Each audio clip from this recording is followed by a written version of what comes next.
Hi, I'm Dr. Rob Rutledge. I'd like to introduce myself by reflecting on what I consider to be the attributes of remarkable cancer survivors. I first learned about that idea in the late 1980s when I was a medical student and not knowing what kind of doctor I wanted to be. And I had one of those life-altering experiences, the book kind of falling off the shelf. And the book was called Love, Medicine, and Miracles by Dr. Bernie Siegel. And Bernie was a cancer surgeon in an Ivy League medical school and a real pioneer in support groups. And what he had noticed is that his exceptional patients, his patients who did exceptionally well, had certain personality traits. So these are the patients whose tumors shrunk much faster than expected on therapy, who got through their difficult treatments, who recovered from their side effects, who far outlived the expectations of their doctors. And he thought they had a certain personality disposition. And in fact, the medical trials over the years of people who have undergone spontaneous remission also show these same personality traits.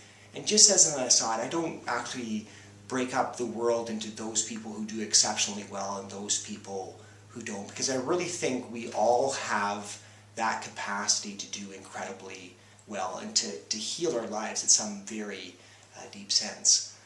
But what Bernie wrote was his exceptional cancer patients were able to truly accept their diagnosis. And by acceptance, I don't mean resignation, giving up, giving in, no longer kind of trying. It's more like seeing the truth for what it is. This is my starting point, and having that sense of peace and calm despite the very, very trying circumstances in their life.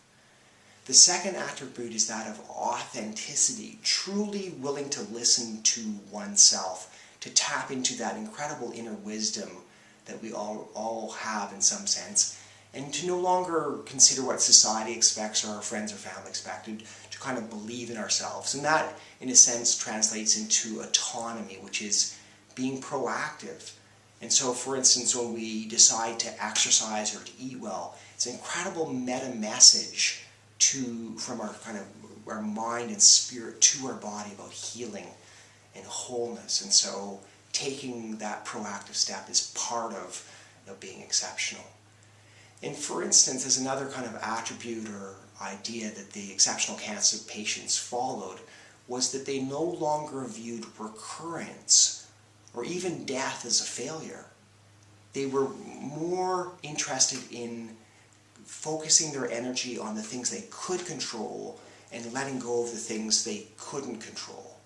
And so when we focus our energy and our attitudes and our relationships on being able to appreciate the incredible beauty and sacredness within this world, I think that sets up an incredible kind of physiology, what I call the physiology of love, that actually percolates through the mind and body to actually facilitate the kind of the physical healing itself. So when I organize a public talk or a keynote address or a workshop or a retreat, I want to offer that kind of full range of ideas to provide people with the practical advice, body, mind, and spirit. I like to teach them the skills, or at least point them towards where those skills can be around meditation, relaxation, and reframing difficult thoughts and ideas, and to offer the stories, because really the stories are incredibly powerful in terms of having people recognize their own strength, their own resilience, their own ability to tap into that incredible resource of healing. So as you can see, I'm quite passionate. I've been working as a full-time physician in the cancer center, cancer specialist for the last 17 years, resident before that. I'm passionate about working with people with cancer.